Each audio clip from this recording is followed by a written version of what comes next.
Monday, everyone. This is Jay Brew, co-chairman of Seafried and Brew, and once again, I'm having the joy of having Dr. Ed with me in here today.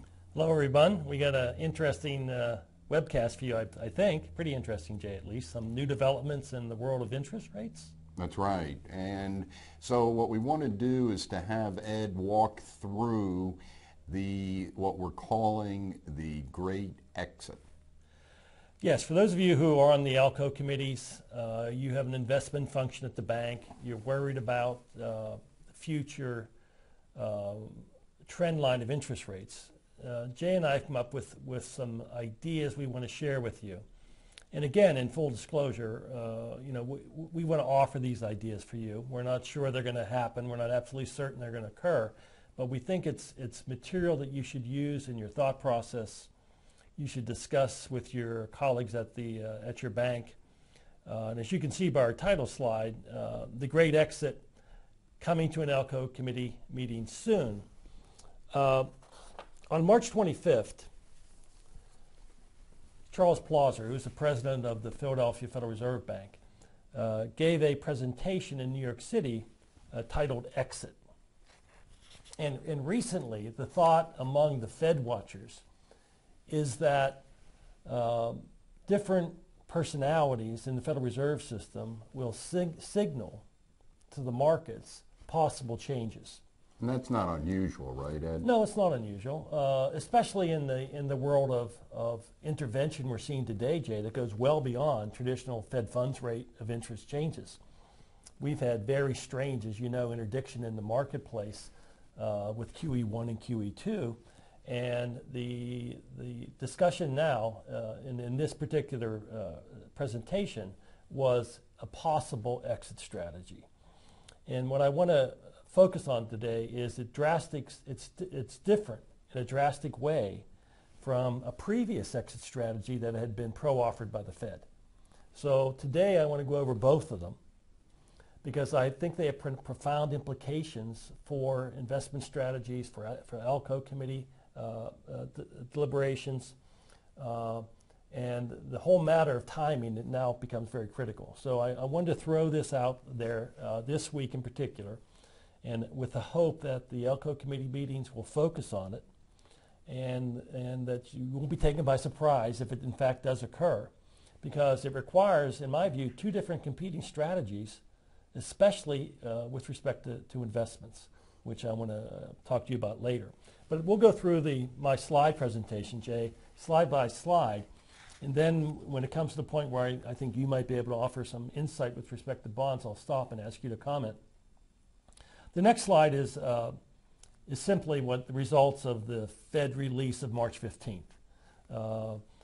This is, I would urge the viewers to read this slide in its entirety. Basically, in the first bullet point of this slide, the Fed makes the commentary that the economy is improving. There's still some sick points about it, housing, etc. But there's basically improvement in employment. There's improvement in job creation. Consumers are spending money. There are some worries, oil prices, and again, the housing market. Yeah, it's almost like your headwind and tailwinds. Exactly.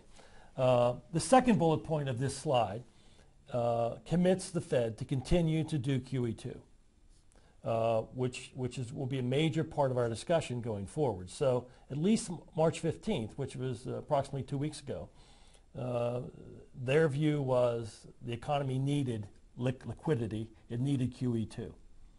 Plosser's speech is sort of, we need to start thinking about taking this out.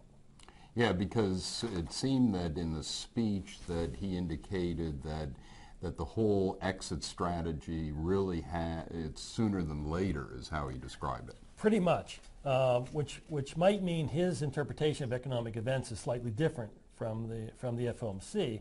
The second page in the next slide is a continuation of the press release from March 15th, where they kept interest rates at zero to 1/4 of a point.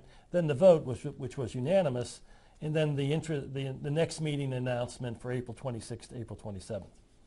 Now, the previous view of the exit strategy given to us by the Fed in their models that that the members of the FOMC have been trumpeting in different presentations. We didn't call the great exit, but we called sort of the prevailing wisdom of how the Federal Reserve is going to take this excess liquidity from QE1 and QE2 out of the system. And if you turn to the next slide, titled Fed Security Holdings, this was our working model here at Siegfried Brew. And if you take a moment to look at it with me, you'll notice, Jay, the dotted line would represent Fed liquidity in the marketplace, holdings of securities, rather, without the Great Recession, without the housing collapse. The blue line is a projected path of purchases and sales. And as you can see, Jay, by looking at this with me, sometime at the end of 2012, security holdings are going to peak, and between 2012 and 2016, the Fed is going to either let run off or sell these securities. Now, this gives the marketplace some 5 years to absorb the liquidity, either through asset sales or maturity of simple maturity. The Plosser speech of last week changes this completely. We're calling this the alternate view of the great exit. And my view, Jay, as it starts to crystallize, is the view we just looked at, the slower 4 or 5 year approach, seems to me to be the one that would be operational if the economy slows because of the oil crisis, potential oil crisis. The housing market somehow is too much of a drag for the economy. The state and local governments, as they cut employment opportunities, somehow drags as a headwind for the economy. So I think the first view would be where the recovery is very modest and recovery is hit by these headwinds that you and I like to pose the great economic forces in that sort of scenario. This alternate view issued by Plosser seems to me to be one where the oil crisis is a looming threat, but not a real threat. The housing market, we can recover without it. The job creation begins to become more rapid. Inflation becomes more of an issue. And the exit strategy has to be sooner than later. So I think it's wise for our customers, for our banking friends, to view these alternate exit scenarios as, if you think this recovery is going to be slow and weak, the current view of a 5-year exit strategy, plenty of time to change your investment strategies, plenty of time for interest rates to rise, that would be your preferred view. This new view, it seems to me, discounts the oil threat, discounts the housing market threat, discounts the state and local job layoff threats, and assumes a much more robust recovery. Are you sort of in agreement with that? Absolutely. Okay. Well, let's look at this alternate view. Plosser, in his what we're calling the great exit, he calls it the exit. We've added the adjective great exit, and you and I are going to write a piece for the website, which we urge you to download and read, and we'll make this slideshow available to you as well. It's important because Jay and I have been talking now for the last year about this interest on reserve notion. I've told bank CEOs at every meeting I've attended to have someone in their bank become an expert on what the interest on reserve program could be, because in my view, it's going to be competing for space on your balance sheet. That if the Fed begins to pay interest on reserves for term reserves, sort of like a term CD, with rates equal to or higher than the Fed funds rate, it's going to be a choice for bankers to make.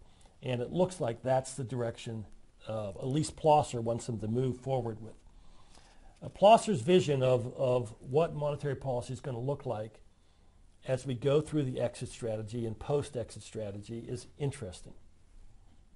He brings in some of his common complaints that he'd like to see. For example, a numerical inflation target, which we do not have, we have an implicit one. He wants an explicit one.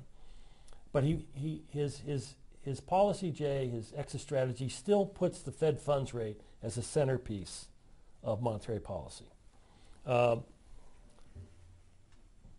He thinks that because the Fed has permission to pay interest on reserves, they should use it as an instrument.